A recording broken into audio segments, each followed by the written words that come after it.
Everything looks good. So go ahead whenever you're ready. Everyone can hear me? Yep, sounds great. All right. All right, so my name is Gina, and I am a returned Peace Corps volunteer.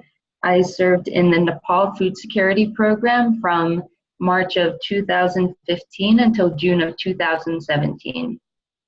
So before I get started, let me see if I can change the screen here.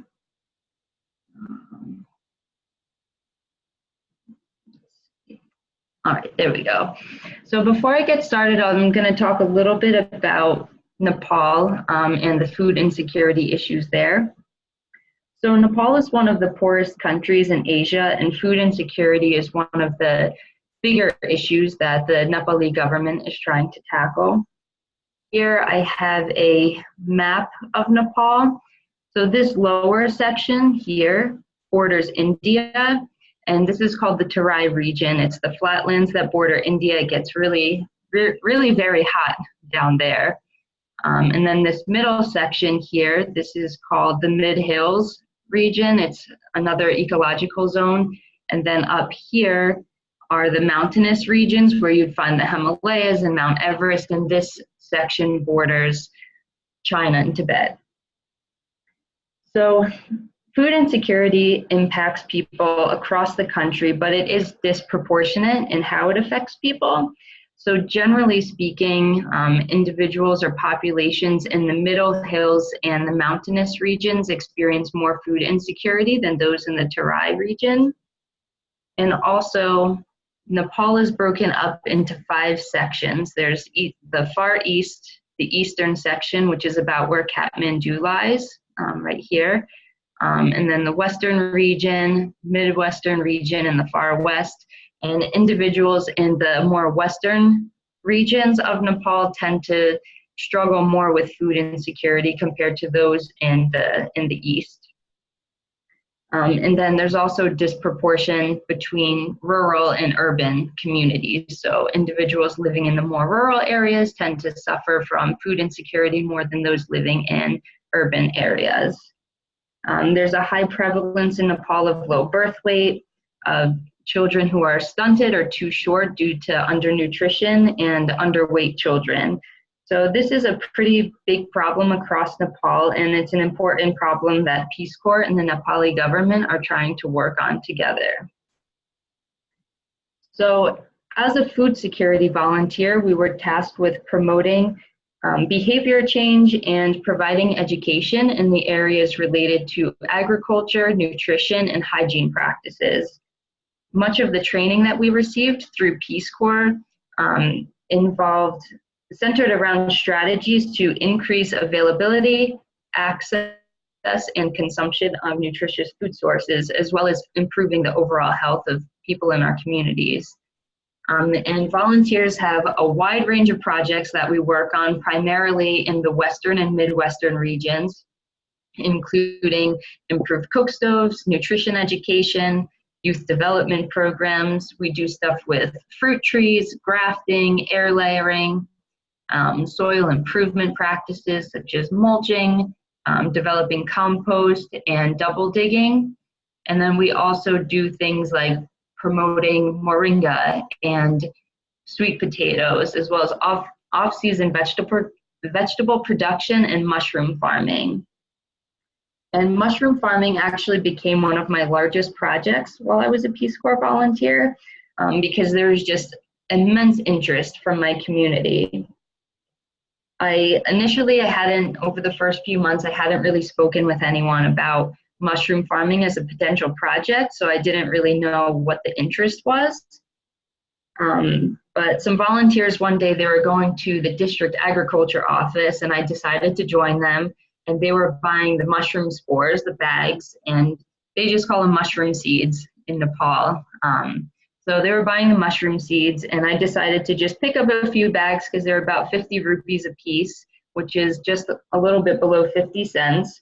And I carried these back to my village, and I showed some of my neighbors and the health post staff. And lo and behold, I had numerous individuals expressing interest in learning how to grow oyster mushrooms. This is not the case for all volunteers, Some people tried to introduce this project to their communities and nobody embraced it, so it wasn't a project that took off everywhere, but in my community in particular, it became very popular. And just to let everyone know, I served in Surket, which is here in the Midwestern region. It's highlighted in red, and the town I worked in is called Chinchu. So what does mushroom farming have to do with food security? Well, mushrooms are very healthy source. They have vitamins, minerals, and protein. And the resources for growing oyster mushrooms are readily available in Nepal and inexpensive, if not free, depending on the household and what resources they already have available. In Nepal, the most highly cultivated are white button and oyster mushrooms. I received training from Peace Corps on oyster mushroom farming, so that's what I primarily worked in while I was there. In Nepal, mushrooms can bring in about 125 rupees per kg. This is based on what I last checked, but it can vary depending on like the local markets. And oyster mushrooms grow quickly, so farmers can get a profit quickly, and it requires a lot less space than your traditional crops and farming. So it makes mushroom farming is a much more viable option for people with limited land access. So altogether, this means that mushrooms can improve household nutrition, it can generate income, it can create employment opportunities, as well as supplying communities with nutritious food source. And mushrooms can be a very valuable addition to a diet that is otherwise unbalanced. And there are even programs, I'm not sure if they expand throughout Nepal, but at least in my district, they have mushroom farming programs where they actually subsidize the mushroom seeds. So they're about half the price, 50 rupees, if you are able to get it while the subsidy is running. And then the bags of mushroom spores increase to about 100 or 150 rupees per bag once the subsidized program is over. This past January, actually, I went back to Surket and I visited for a few weeks, and I actually found that there's a new agriculture office that's been built. Previously, the closest one was about an hour away by bus. And instead of only providing the mushroom seeds, this new office is making and selling pre-made bags of straw with mushroom seeds for people to purchase. And I found a lot of people that I did my trainings with are actually purchasing these bags, and they already have the skills to follow through and grow the mushrooms and to harvest them at home. I'm not sure if this is being done throughout Nepal, but this is something that's being done certainly in Surket in the Midwestern region.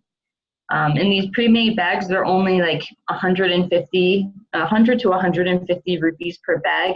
So people save a lot of money, and they're able to grow mushrooms at home and improve their household nutrition throughout the colder months. So there's about 5 types of mushrooms that are cultivated in Nepal. The ones that I'm most familiar with, and the only ones I typically saw in the local markets, were oyster mushrooms. But they also grow white button mushroom, shiitake, straw mushroom, and Ganoderma mushroom. In parentheses here, I also have the name, if anyone's interested, the Nepali name for each of these mushrooms. But like I said, I solely worked with my community on growing oyster mushrooms because that's the training that I received in Peace Corps, and those are the seeds that are available from the local agriculture offices. People in Nepal, they also forest for wild mushrooms in the forest.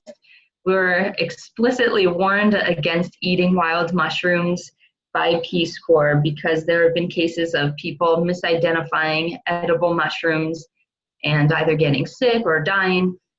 So being able to harvest mushrooms and bring them to the market is a much safer way of incorporating them into the local diets instead of possibly misidentifying and getting sick.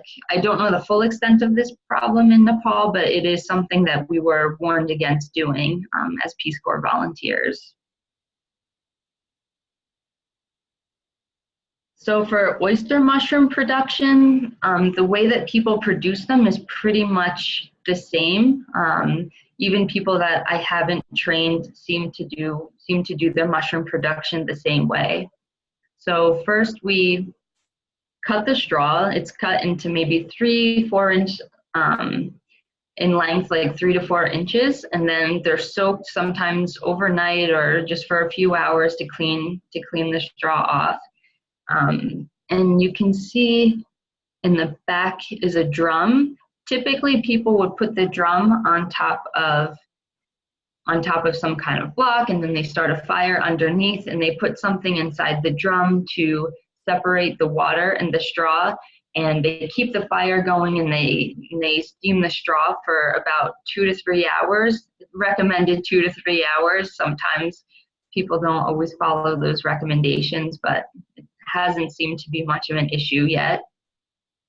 Once the straw, and it's usually rice straw that's used for mushroom production there, once it has been steamed for a couple of hours, they lay out a clean plastic sheet and they put the straw on top of it and let it cool off. Once it's cooled down, the straw is packed into plastic bags, and probably like every 2 to 3 inches, a layer of the mushroom seeds are placed, and then they continue packing the bag until it's full. And then once that's done, the bag gets tightened, closed off, and aerated with small holes, and then people can bring them to their respective homes. We recommend that they keep them in a cool, dry place in their home, a room that's typically dark, or to put something over the bags to keep it dark. One issue that I struggled with throughout these trainings was following people throughout the process of growing to harvesting. At some point when the mushrooms start to grow, we have to cut the plastic or take the plastic bags completely off so that the mushrooms can grow. And one issue was people overwatering the straw. They would pretty much water it as if they were watering their tomato plants outside, and that would often kill the mycelium that's growing, kill the mushrooms that have already grown. So one of the challenges I faced as a trainer was teaching people how to keep the straw moist without overwatering it so that the mushrooms can survive, and that way they can get the most out of the straw bags that they prepared. And I did try to find a spray bottle in the community so that they could mist the straw instead, but that was not a resource I was able to find there, unfortunately. So some of the challenges faced by people who are trying to produce mushrooms in Nepal, either at the household level or on a larger scale, include mold in mice and rats, and the inability to properly control the temperature of the environment. So people, sometimes they don't have electricity, there's certainly no heating or air conditioning or anything like that. So the environments inside the homes where they keep the mushrooms is kind of determined by the outside environment. One of the big, I didn't really have any issues with mold with the groups that I trained, but mice and rats was a really huge issue, and it affected people's ability to have clean produce, clean mushrooms, and sanitary mushrooms. But one way to mitigate that problem is to hang the mushroom bags from the ceiling and stack them and to keep them off the ground. And this seemed to mitigate the problems pretty well, but not everybody does that. A lot of people would just stick them on the floor in an unused room where mice are living. Another issue that I only seem to face with one group that I did the training with, I worked with a displaced community in the first training that I delivered, And this community, they had been displaced by a flood, and they had been living in these tents outside of the health post. And so I wanted to try to give them a training that would help them with their income generation prospects. And one thing that we were seeing is that people were placing their straw and their mushrooms in their tents, but they were placing them closer to the back, and people are sitting in there, people are cooking in there, so there's like a lot of smoke and carbon dioxide and such. And the mushrooms, instead of growing large caps, they were just growing stems, and there were no caps, which they're still edible, but it's not really it's not the kind of mushrooms that people want to buy at the market. So we did a little bit of problem solving, and we realized, well, after doing some research, it seemed that maybe the mushrooms were growing this way because they weren't getting enough airflow. So we moved the mushrooms from the back of the tents and closer to the doorways. And after the first flush was harvested, the mushrooms started to grow the proper way after that. A couple other issues, particularly for people living in more rural areas, are market accessibility and the short shelf life of mushrooms. So without the option of refrigeration, mushrooms tend to need to be sold and consumed pretty quickly before they start to spoil.